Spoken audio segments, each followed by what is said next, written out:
You want to transform the infrastructure. You want to elevate your position with HP above and beyond the market noise. You want to address any of these other challenges beyond your technical competency that will get you to about here. It's going to become your ability to engage and influence their thinking, their perspective, their call to action. In essence, you're going to have to become much more intentional, much more consistent, and much more strategic in the relationships you choose to invest in. I thought I'd start by telling you about my background. As you heard, I'm originally from Iran. And anytime I put this up, it's critical for me to point out, I don't know any of these guys. I have never driven a cab in Washington, D.C. And I'm pretty much willing to bet you I don't know Ahmed that you went to school with, all right? These are common questions that come up. You cannot make some of this stuff up. I recently told someone I was from Iran. They said, how fascinating. I love Indian food. What do you say to that, right? Me too. I told someone else I was from Iran. They said, well, that's great. How do you feel about the US troops there? I had to remind them, we're the ones next door, right? One letter difference. If you remember your history, the Persian Empire was once vast, reaching from the shores of the Mediterranean to the steppes of China. We're going through a little remodeling at the moment. We're more like a duplex, right?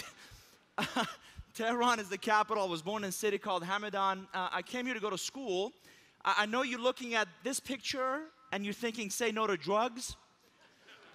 Really good advice if you have teenagers or if you work with teenagers. I live in Atlanta, and if you live in Atlanta, you have to run the Peachtree Road Race at least once. The problem is it took me 3 days to run a 10K, y'all. We have 52 streets with the word Peachtree in it, not a single peach tree on it, which is always fun for global audiences who come visit. I've spent most of my career in sales and marketing. One of the first jobs was at Computerland. You remember the retail PC store? Selling 286s. You remember those things? And it was comical because I had to put people on hold and flip through a Persian English dictionary just to figure out what they said. And I learned English from Apple, IBM, and compact brochures. But I also sold about $40 million within a couple of years. And I quickly figured out that I wasn't in the speeds and feeds business. I really was in that people and connection and trust and need business. So we'll come back to that in a second. Spent most of my, after that, consulting and spent some time at a private equity firm where we bought and sold about 110 different companies. So I saw a lot of very functional teams and I saw a lot of dysfunctional teams. No question on who their dad is, huh? People keep asking my wife what she contributed. She says 9 months of rent. I have no idea where that boy gets his energy from, but if that's the official family photograph, here's the unofficial one. And for those of you with little kids or maybe grandkids, I just have one question. How do you get watermelon in your sleeves? It is nonstop chasing this child.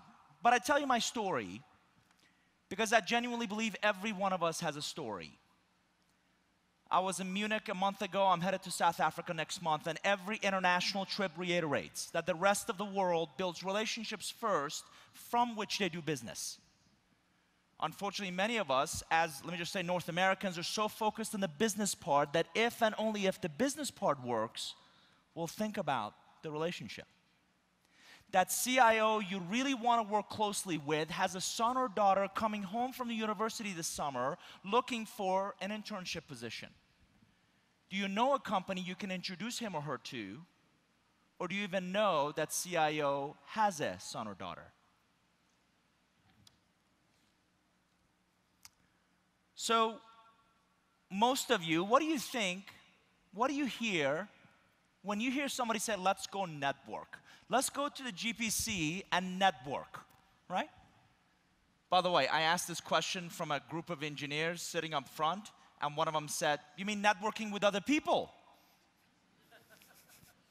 Yes, in fact, we're talking about engaging other people, right? Unfortunately, a lot of people think networking is transactional. It's getting and giving business cards. Have you seen some people do this like it's a coupon dispenser? Conversely, what do you think, what do you hear, what do you feel when you hear relationships? Most people say long term. Most people say a vested interest. Most people say trust. So if networking, by the way, somebody else reminded me, it's one letter away from not working. If networking is transactional and relationships are transformational, I have a couple questions of you. Do you have contacts or do you have relationships? Are you constantly doing purchase orders and transactions and projects and you know their contact information, or do you invest the time and effort and resources? This isn't drive-by greeting, this isn't speed dating. Do you invest the time, effort, and resources to build real relationships? By the way, I know a lot of you in here didn't paint on the gray hair. I get that. So I know you get this. Does it cascade down to the rest of your team and rest of your organization? The other thing I ask a lot of senior folks is, you know a lot of people, respectfully, so what? How many of them will return your calls and emails in 24 hours? How many of them call you to ask, how you doing? And what's going on with you? Throughout this session, I'm going to share with you some names of some really good books. This is one of them. A guy named Robert Putnam has written this book called Bowling Alone, in which he builds a pretty compelling case that our economy, our democracy, our health, our happiness depends on a certain amount of what he calls social capital. It's the lubricant which makes our society function. The problem is, he also builds a pretty compelling case that as a society, we're becoming increasingly more disconnected. We're losing our ability to touch people. Because whether it's your internal relationships or external, John didn't wake up this morning and decide to be difficult. John's wife was just diagnosed with breast cancer. Do you really think he's thinking about blades? Because, by the way, that incredibly talented engineer who's part of your team, when he or she leaves, is too little too late. And one of the misperceptions about relationships that is purely external. Customers, suppliers, partners. How about your internal relationships? Because just like a family, if it's dysfunctional on the inside, everybody sees it. So there are three key themes I want you to think about. We talked about strategic relationships. I'm going to share with you the impact of social on growing, scaling your name, your brand, your organization, and that of your clients, and really becoming client-centric. Not just talking about it, but investing time, effort, and resources in improving their outcomes. How are they better off because of you? Let's take them one at a time. Intentional. Become more intentional in the relationships you choose to invest in. This past year, I had an opportunity to travel North America on behalf of HP, Microsoft, Intel, and along with CIO Magazine, we went to several different cities, or presented to about 30 to 50 high-level CIOs in each city. And Bob Melk from CIO Magazine presented this future state of the CIO, where what they're trying to do in their roles is elevate themselves from functional today, right, putting out fires, to one of transformational, to truly one of a business strategist. And what was fascinating about the CIO Executive Council's conversation are CIOs who are really thinking about what are our competencies, what are we applying in, and what's really value to the organization? What's that business value that we deliver? At the risk of never being invited back, let me respectfully say that technology is an enabler of business growth. They're not buying another server because they're bored. They're buying another server to enhance their customer experience. And by the way, those CIOs realize that they also need to collaborate on business strategy with their fellow officers. They need to cultivate relationships with their board and their executive committee. And much more importantly, they need to call on their end customers, because nothing will replace them going to those distribution channels or going to edge of where their business happens. So if this is what's on their mind, what are you doing to enhance? What are you doing to elevate the outcomes you create for this audience? Because in terms of their priorities, the top of this chart, it may be a little difficult to read from the back, but the top says develop new go-to-market strategies. The top says study market trends for commercial opportunities. The top says identify opportunities for competitive differentiation. This is what's on the mind of your customers. In essence, what they're trying to do is accelerate business goals, not put out fires. What they're trying to do is get away from the tactical, get away from the day-to-day minutia, and really think about how do we extend the business? How do we grow the business? How do we scale the business? How do we compete consistently? So what are you doing to elevate their position? How are they better off because of you? If I went and randomly spoke to 3 or 5 of your clients, what would they tell me about you? About your organization, about the value add that you bring? Is it just because you bring the cheapest price?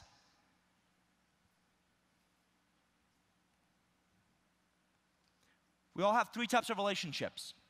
Personal, these are golf friends, these are poker friends, these are people you'd lie about the size of the fish you caught. Friends, they like you, warts and all. Most people get this group. They're typically externally focused. They're discretionary. We pick them. We choose the people we associate with. Next group are your functional relationships. These people are safe because of the context of your work together, right? Let's be honest. You work with them because you have to. Some of our colleagues, some of our clients, some of our partners. They're still safe because of that context, right? But they're very focused on, they're not discretionary. We may not pick who we work with, but they're focused on how do we get things done. Most people get the first 2. They understand the first 2. They have plenty of the first 2. It's the last one they miss out on, which are your strategic relationships. By definition, strategic relationships elevate your thinking. They elevate your perspective. They have this future context about them, and they will help you avoid the pitfalls you're headed for. Make no mistake about it, there are no new challenges, there are no new problems. The only new challenges are the ones you haven't thought of. So, what are you doing to proactively, what are you doing to intently identify and build strategic relationships to elevate your business to a different level? The challenge is when we're often faced with a problem, challenge, or even an opportunity, we often think, what should we do and how should we do it? We seldom think, who do we need? So as I wrote this book, which again, you'll get copies of at the welcome reception this evening, I started to map out, and this is an example of relationship mapping technology we use. If I'm trying to reach John Finnegan, who's CEO of Chubb Insurance at the bottom, who do I know? What relationships do I have? What relationships do I need to get there? I know Raymond King, who happens to be the CEO of Atlanta Zoo, who knows Karen Williams, who's on his board. 3 degrees. You're often 3 degrees away from the relationships you need to accelerate your ability to get things done.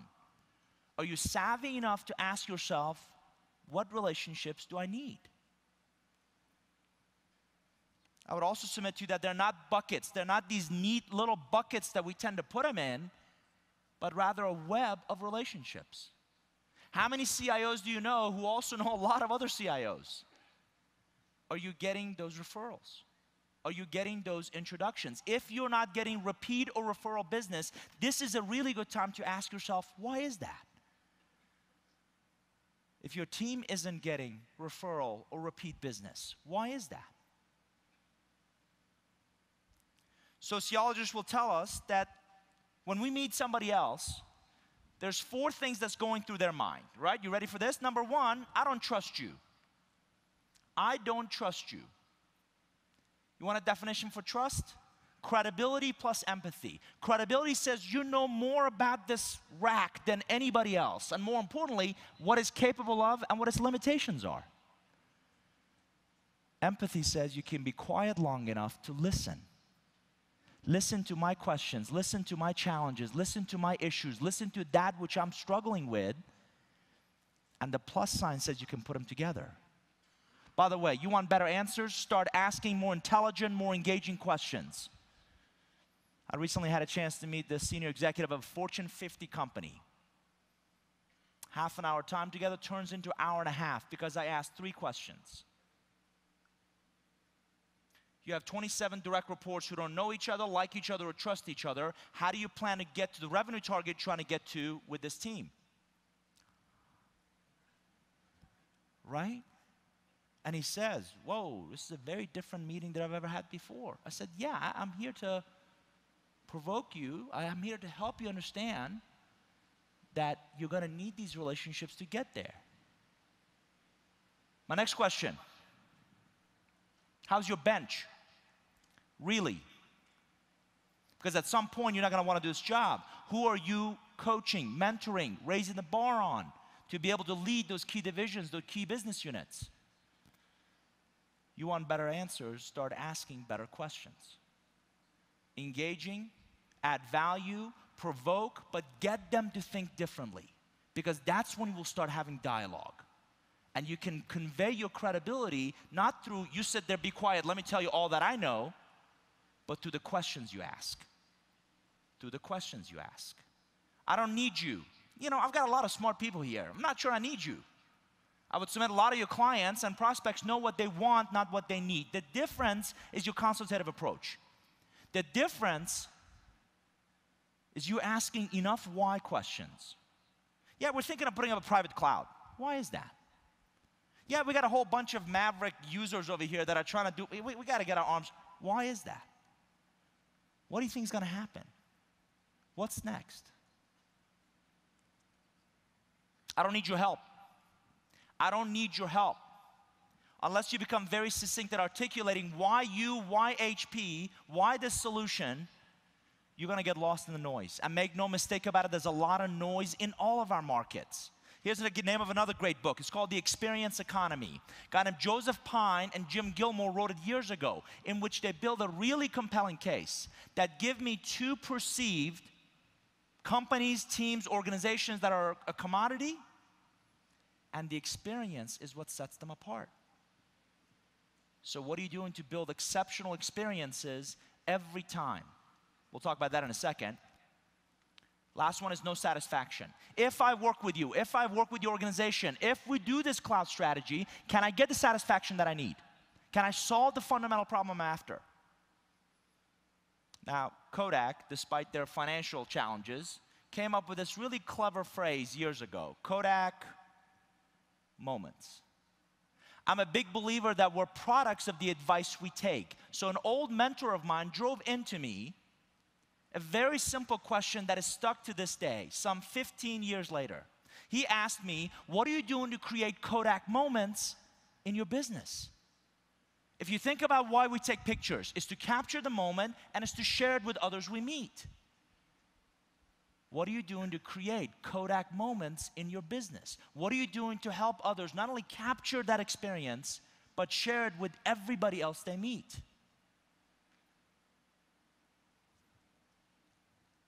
Here's a very simple approach. I work with a number of teams where your organization builds what I call a bow tie with the client's organization, right? It looks like this. One of you, one of them. What happens if that other person leaves or retires or changes responsibilities? You're back to square one. So a very logical, very simple thing to do is turn that bow tie around. Start building what I call shoestrings of relationships. Multiple levels, multiple business units, multiple locations. There are people in this room while you're here this week who could be a huge asset to you because one of your clients has an operation in Beijing or in Sao Paulo. So beyond the content, and by the way, people fundamentally gather for 2 reasons, content and community. Beyond the great content you're going to get exposed to this week, make the intentional effort to also gauge and engage the community and start building very different levels of relationships, both within HP, within the channel program, and amongst each other. So in the book, I hope you'll read it on your way home or later this week, I talk about this process, a systematic, disciplined process to identify, prioritize, and invest in the relationships that are most impactful for you. In terms of, just for time limits, let me just high level take you through it. We talk about start with the end in mind. What are the business goals you cannot achieve by yourself? We call those relationship-centric goals. Who are your pivotal contacts? Who are those key individuals you need to accelerate your ability to get things done? Who's in your existing relationship bank? Most people know a lot more people than they think they do. The challenge is, sociologists tell us that an average individual can proactively manage about 100 to 150 relationships. Which ones? How do you know? And how will you, if you can't invest in everybody equally, how do you prioritize which relationships you're going to invest in? By the way, this entire process starts with becoming an asset to, becoming a unique asset to relationships that are most important to you. We call them relationship currency deposits. When you integrate this into your planning, into your sales plans, into your territory plans, into your account plans, we call it strategic relationship planning. Systematic, disciplined process for not thinking about relationships as an afterthought, but putting them front and center. Let me give you some examples. Pivotal contacts. Pivotal contacts are all around us. As a society, we love to make lists. Have you seen the list of the most influential? I'm doing a project for a client where I'm interviewing their top performers, the high performers, high potentials. And we're put them up in a YouTube-like environment where other divisions and executives can get to know them. And I'm incredibly bullish on the next generation of leaders that are coming. Many of them are in your existing industry. If Tom's here, I want $5 for this pitch. By the way, do you know who this guy is? Yeah, John. You know how I found out about this? I read the trade publications about who's getting promoted, who's leading key initiatives. There's no secret that this is a very kind of moving, dynamic industry, right? So what are you doing to make sure you don't read just about the technology, you also focus on the individuals? Because you can either complain about service, or you can go to the source of somebody who's leading that effort. I'm gonna talk about social in a second. ZoomInfo is one of my favorites, right? So I look into this. So I type in Equifax, the credit reporting company here in the US, right? Here comes Rick Smith, who's their CEO. On the right-hand side of the boards he's on, and he spent 22 years at GE. A lot of diversity on that board, huh? Somebody asked if that's a man sitting up front with a wig on. Oh, look at the bright side. They're wearing different colored ties. I'm joking. I've met Rick. He's a nice guy. But if you believe my premise that relationships are an investment, what's your prospectus? Beyond your due diligence on the industry and the company, what kind of homework do you and your teams do on the individuals? Make no mistake about it. Relationships are between individuals, not logos.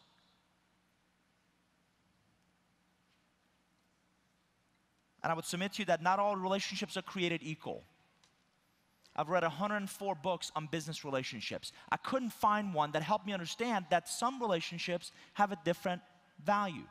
So I built one. This is called the Relationship Value Pyramid, and it's based on depth and relevancy. How well you know someone, and how relevant are they to your specific goals and objectives. I would submit at least half of everybody you know we call situation. Nice people, they come, they go. I call this the you never know stack of business cards, right? You go to a meeting, you go to an event, you meet a whole lot of people, and there's a stack of business cards. You never know when that person is either gonna become a vice president or is gonna own that project or own that initiative. So be nice.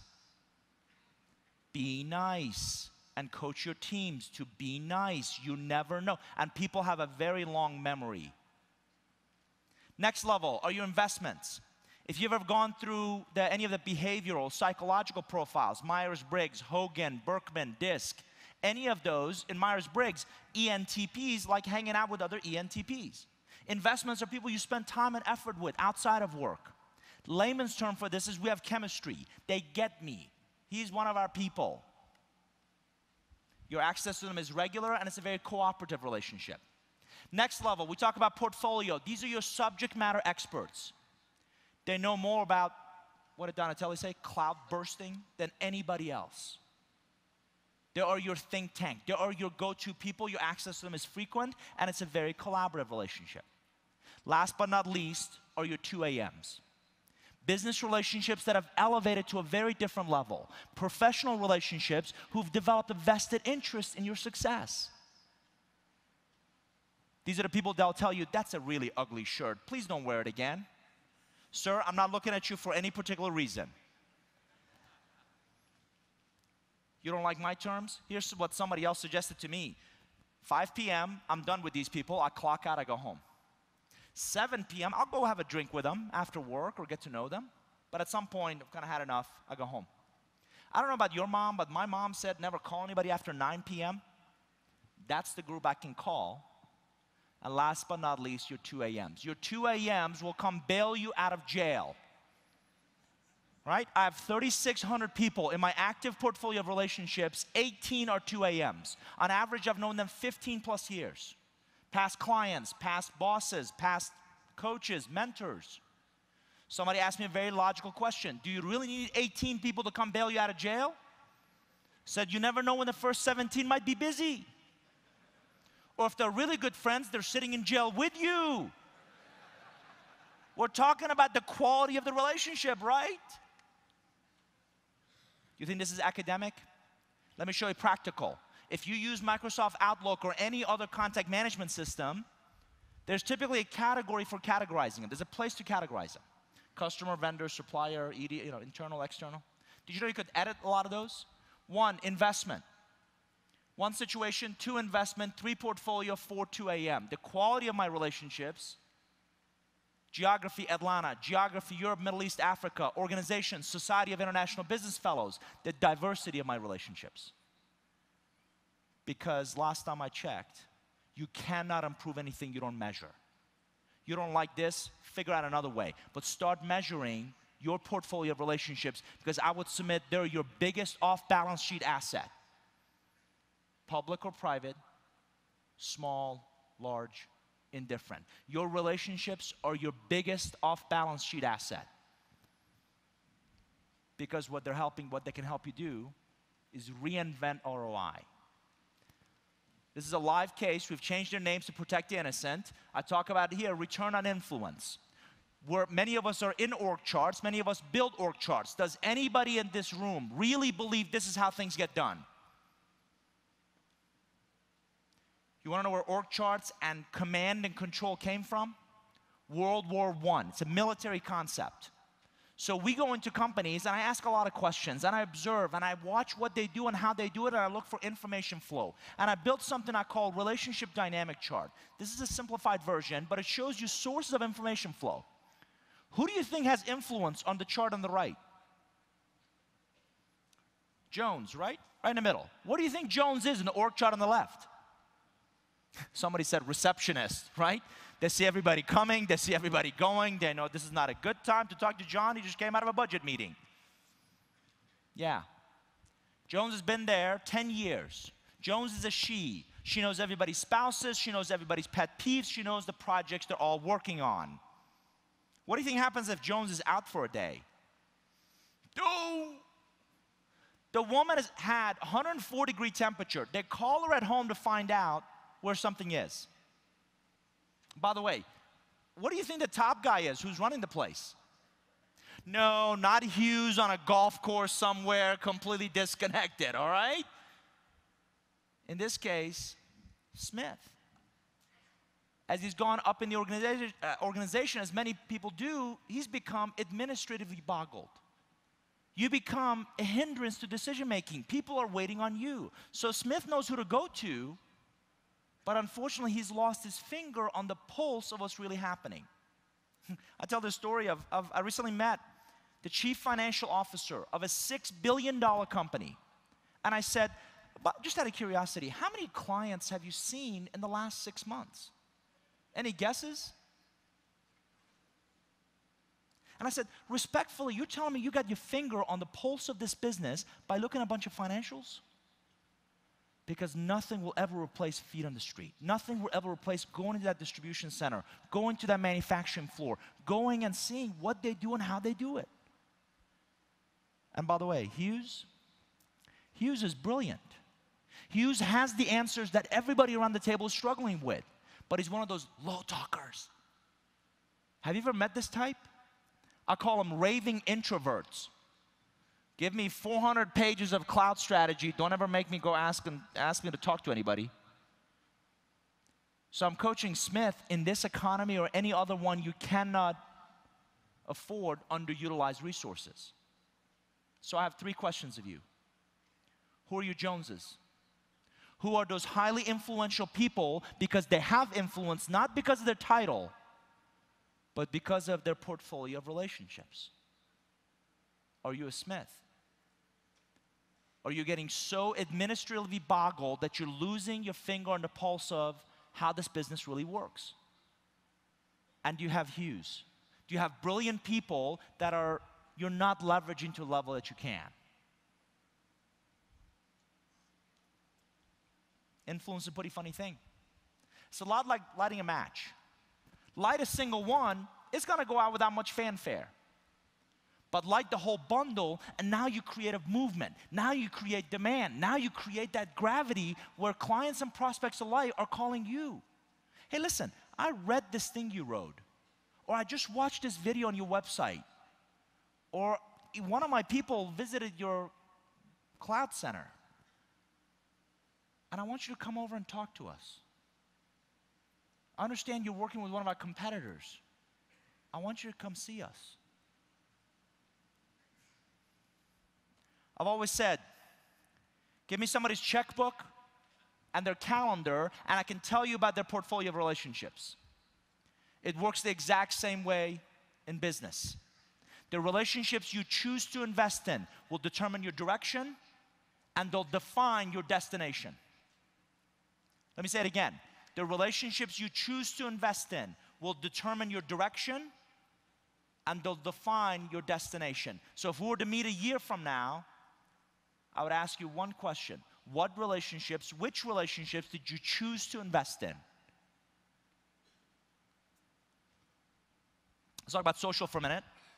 I've researched over 400 different social networking sites in 22 distinct categories. This is called Conversation by a guy named Brian Solis, but it highlights the vast world that's evolving. Make no mistake about it, microblogging is here to stay. So Twitter for the outside world, a number of my clients are using Yammer for internal, and I love this. Every day when you come to work and you launch your browser and Yammer comes up, it asks you one question. What problem are you solving today?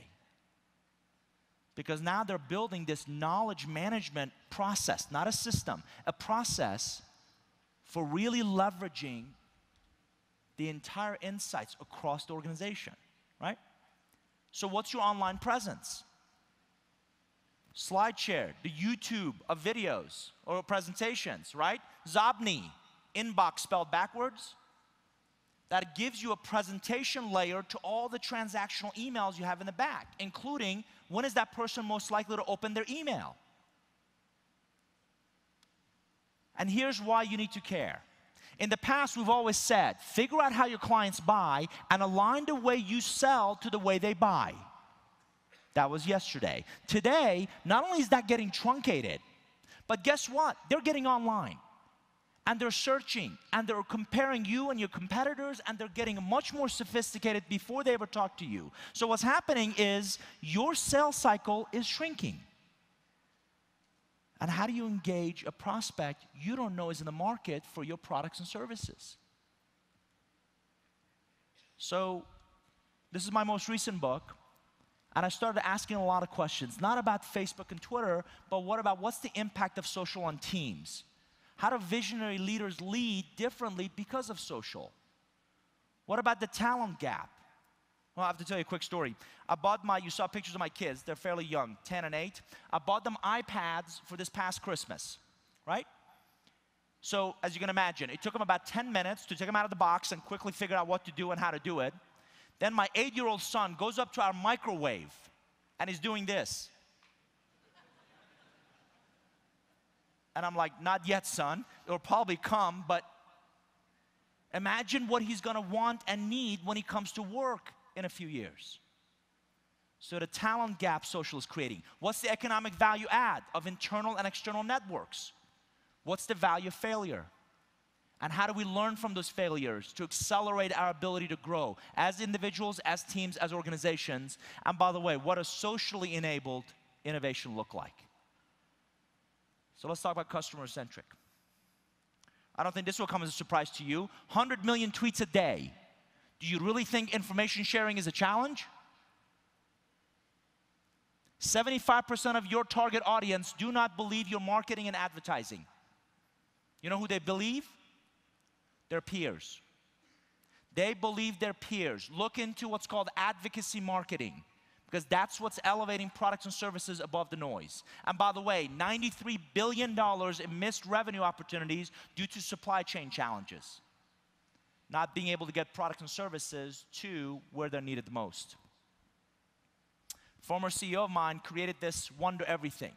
And it's the customer's view of a digital connected world. I want to identify anything on a digital device. I want to differentiate my options based on my current status and preferences. I want to interact with objects, people, opinions, and I want to customize my next interaction based on this one. If this is their expectation, what are you doing to learn from this and meet them there? Is your web presence or your products, your services mobile friendly? Because a lot more of your clients aren't tethered to their desks. So in 2012, what I want you to think about is how do you diversify? How do you raise the quality of your current relationships? How do you quantify those goals and pivotal contacts? You can accelerate your ability to get things done. How do you translate value add into recognizable impact? Remember the CIO slide. Your input doesn't matter nearly as much as the output. The business value, the outcome. Very simple question. How are they better off because of you? Become much more proactive in your digital relationships and social, and really start thinking about your relationships as a strategic investment. So again, you'll get relationship economics at the Welcome Center. If you've appreciated any of these, there's a lot more models, and it goes into more depth there. There's the website, nourgroup.com/PPT, if you want a copy of these presentations. So to learn more, read the book. A friend of mine has trademarked what he calls the 1% rule. This might be interesting to you. Improve by 1% a day, and in 70 days, you're twice as good. Mathematically proven. Improve by 1% a day, and in 70 days, you're twice as good. Don't get overwhelmed this week. Constantly think, what's my 1%? What's my 1% today? What will I choose to do differently because of what I've just heard, because of what I've gotten exposed to? There's a newsletter. If you're on LinkedIn, there's a group. And if you're active on Twitter, my handle is just @DavidNour. That's what we talked about. What it's gonna take for you to go from another interesting keynote to impacting your business is a change in your behavior. That's what's gonna make the difference. So I hope you won't let today and this week be a one-day wonder. Find out, figure out what your 1% is. Go start applying some of these ideas to your own portfolio of relationships. I started with pictures. I thought I'd end with pictures, and something that I found that might be of interest to you. Do justice, love kindness, walk humbly. Sometimes they come together in a single encounter. The late Thurgood Marshall, the US Supreme Court Justice, was once a young lawyer, and he argued the Brown versus the Board of Education case, which ended the injustice of legal school segregation. He once said, "People are people. Strike them and they will cry out. Cut them and they will bleed. Starve them and they will wither away and die, but treat them with respect and decency. Give them equal access to levers of power. Attend to their aspirations and grievances, and they will flourish and grow and join together to form a more perfect union." Don't lose sight of the fact that technology is a business enabler, and you're not just in the speeds and feeds business. You're also in the relationship business. Thanks for having me.